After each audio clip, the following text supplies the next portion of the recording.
मेरा number save है ना तुम्हारे पास? मैं तुम्हें कब से कॉल कर रहा हूँ, मेरा फोन क्यों नहीं पिक कर रही है? डिनर एंजॉय करने आई उसके साथ। Excuse me. मैं से बात कर रहा हूँ, बीच में ना बोलना। क्या करेगी?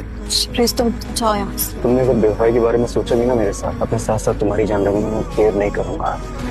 तुम जानती हो ना मैं पागल हूँ तुम्हारे से। प्लीज सब लोग देख रहे हैं, प्लीज जाओ। क्यों जाओ यहाँ से? मिल पाओगी नहीं मुझे तुमसे? अच्छा तो ये है वो जिसे तुम्हारे बाबा ने सिलेक्ट किया है मेरे मुकाबले में।